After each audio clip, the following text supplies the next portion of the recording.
ಪ್ರಿಯ ಸಹೋದರ ಸಹೋದರಿಯರೇ, ನಿಮ್ಮೆಲ್ಲರಿಗೆ ನನ್ನ ಹೃತ್ಪೂರ್ವಕವಾದ ವಂದನೆಗಳು. ಇವತ್ತಿನ ದಿವಸ ವಾಕ್ಯ ಏನಂದ್ರೆ ವಿಶ್ವಾಸದ ಕುರಿತು. ಕರ್ತನಾದ ಯೇಸು ಕ್ರಿಸ್ತನು 2000 ವರ್ಷಗಳ ಹಿಂದೆ ನಮ್ಮೆಲ್ಲರ ಸಲುವಾಗಿ ಕ್ರೂಜೆ ಮೇಲೆ ಪ್ರಾಣ ಕೊಟ್ಟು ತಿರುಗಿ 3ನೇ ದಿವಸದಲ್ಲಿ ಎದ್ದು ಬಂದಿದ್ದನ್ನು ಯಾರ್ಯಾರು ನಂಬುತ್ತಾರೋ ಅವರು ನಿತ್ಯ ಜೀವ ಹೊಂದುತ್ತಾರೆ ಅಂತ ದೇವರ ವಾಕ್ಯ ಹೇಳ್ತದೆ. ಅದೇ ಪ್ರಕಾರ ಆತನು ಇರುವಾಗ ಕಪೆರ್ನೌಮ್ ಎಂಬ ಊರಲ್ಲಿ ಒಂದು ಸಲ ಬರ್ತಾರೆ. ಈ ವಾಕ್ಯ ಲೋಕ 7ನೇ ಅಧ್ಯಾಯ 1ರಿಂದ 10ರಲ್ಲಿ ಬರುತ್ತದೆ. ಆವಾಗ ಕಪೆರ್ನೌಮ್ ಊರಲ್ಲಿ ಬಂದು ಶಾಸ್ತ್ರಿಗಳು ಶಿಷ್ಯರು ಎಲ್ಲರೂ ಸೇರಿ ಮಾತುಗಳಿಂದ ಚರ್ಚೆ ನಡೆಸ್ತಾ ಇರ್ತಾರೆ. ಅಂಥ ಸಮಯದಲ್ಲಿ ಒಬ್ಬ ಶತಾಧಿಪತಿ ತನ್ನ ಆಳಿಗೆ ಹುಷಾರಿಲ್ಲ ಅಂತೇಳಿ, ಅಂದರೆ ಆರೋಗ್ಯವಿಲ್ಲ ಅಂತೇಳಿ ಅವ್ರಿಗೆ ಹತ್ರ ಬಂದು ವಿನಂತಿ ಮಾಡ್ಕೋತಾನೆ. ಯಾರಿಗೆ? ಶಾಸ್ತ್ರಿಗೆ. ಏನಂದ್ರೆ, ನೋಡ್ರಿ, ನಿಮ್ಮ ಸ್ವಾಮಿಗೆ ಹೇಳ್ರಿ, ನನ್ನ ಆಳಿಗೆ ತುಂಬ ಹುಷಾರಿಲ್ಲ, ಸಾಯೋ ಹಾಗೆ ಆಗಿದ್ದಾನೆ, ಅದಕ್ಕಾಗಿ ಅವನನ್ನು ಸ್ವಸ್ಥಪಡಿಸಬೇಕು ಅಂತೇಳಿ ನೀನು ಕೈ ಜೋಡಿಸ್ತೇನೆ ಅಂತೇಳಿ ಬಂದು ವಿನಂತಿ ಮಾಡ್ಕೊಳ್ತಾನೆ.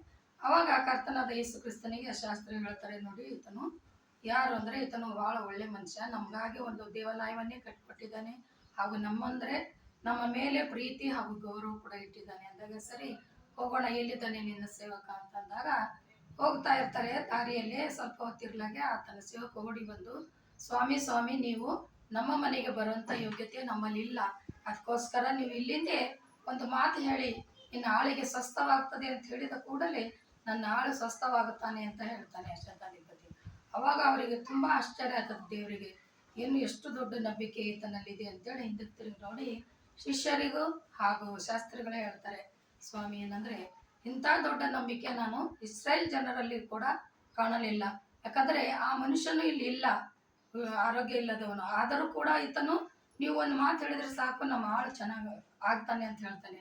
ಆ ಉದಾಹರಣೆ ಏನು ಹೇಳ್ತಾನಂದರೆ, ನಾನು ಒಬ್ಬ ಸುಬೇದಾರ ಅಂದರೆ ಶತಾಧಿಪತಿ ಆಳಿದ್ದೀನಿ, ಒಬ್ಬನ ಹೋಗಂದ್ರೆ ಹೋಗ್ತಾನೆ, ಒಬ್ಬನು ಬಾ ಅಂದರೆ ಬರ್ತಾನೆ. ಅದೇ ಥರ ನೀವು ಇನ್ನು ಸೇವಕರಿಗೆ ಹೇಗೆ ಹೇಳ್ತೀರೋ ಅದೇ ಪ್ರಕಾರ ನನ್ನ ಆಳಿಗೂ ಸ್ವಸ್ಥ ಆಗಲಿ ಅಂತ ಹೇಳಿದ್ರೆ ಸಾಕು, ಸ್ವಸ್ಥ ಆಗ್ತಾನೆ ಅಂತ ಹೇಳ್ತಾನೆ.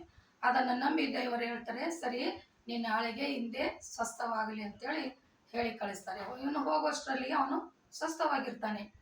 ಅದೇ ರೀತಿಯಿಂದ ಇಲ್ಲಿ ಏನು ಕಾಣಿಸ್ತೀವಿ ನಾವು ಅಂದರೆ ನಂಬಿಕೆ.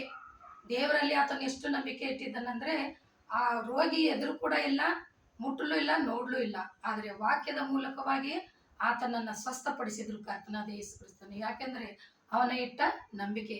ಅದೇ ಪ್ರಕಾರ ದೇವರ ವಾಕ್ಯ ಕೂಡ ನಮ್ಗೇನು ಹೇಳ್ತದಂದರೆ, ನಂಬಿದರೆ ದೇವರ ಮಹಿಮೆಯನ್ನು ಕಾಣುವಿ.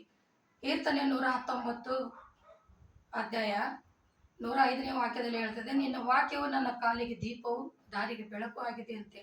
ಹೌದು, ವಾಕ್ಯ ಎಷ್ಟು ಅಮೂಲ್ಯವಾಗಿದೆ ಅಂದರೆ ನಿನ್ನ ವಾಕ್ಯವು ನಮ್ಮ ಕಾಲಿಗೆ ದೀಪ ಹಾಗೂ ದಾರಿಗೆ ಬೆಳಕಾಗಿದೆ ಅಂತೇಳಿ ವಾಕ್ಯ ಹೇಳ್ತದೆ. ಆ ವಾಕ್ಯದಂತೆ ನಾವು ನಡ್ಕೊಂಡು ದೇವರನ್ನು ಅರ್ಥ ಮಾಡಿಕೊಂಡು ವಿಶ್ವಾಸವಿಟ್ಟು ನೀವು ಎಲ್ಲ ನಡೆದರೆ ದೇವರ ಆಶೀರ್ವಾದ ತಪ್ಪದೆ ನಮಗೆ ಸಿಗ್ತದೆ. ಪ್ರಾರ್ಥನೆ ಮಾಡೋಣ. ಪ್ರೀತಿಯಲ್ಲಿ ಆಶೀರ್ವಾದ ತಂದೆ ಅಪ್ಪ ಯೇಸುವೆ, ಈ ಸಮಯದಲ್ಲಿ ಕರ್ತನೆ ವಿಶ್ವಾಸದ ಕುರಿತು ಇವತ್ತು ಮಾತಾಡಲು ಬಯಸಿದ್ದೇನೆ. ಕರ್ತನೆ ಅದನ್ನು ತಿಳಿದುಕೊಂಡು ಎಲ್ಲ ಮಕ್ಕಳು ಕೇಳಿ ನಿನ್ನ ಜೀವಿತದ ಬಗ್ಗೆ, ಅಂದರೆ ನೀನು ಸತ್ತು ತಿರುಗಿ ಒಳಪಟ್ಟು 3ನೇ ದಿವಸದಲ್ಲಿ ಎದ್ದಿದೆ ಅಂತ ಎಲ್ಲರೂ ನಂಬುತ್ತೇವೆ. ಯಾರ್ಯಾರು ನಂಬುತ್ತಾರೋ ಅವರು ನಿತ್ಯ ಜೀವ ಹೊಂದುತ್ತಾರೆ ಅಂತ ನೀನು ಹೇಳಿದೆ. ಅದೇ ಪ್ರಕಾರ ಕೇಳುವವರೆಲ್ಲರೂ ನಿನ್ನಲ್ಲಿ ನಂಬಿಕೆ ಇಡುವಂತೆ ಸಹಾಯ ಮಾಡುವಿರಂತೇಳಿ ಕರ್ತನೆ ನಿನ್ನೊಂದೇ ನಾಮದಲ್ಲಿ ಬೇಡಿ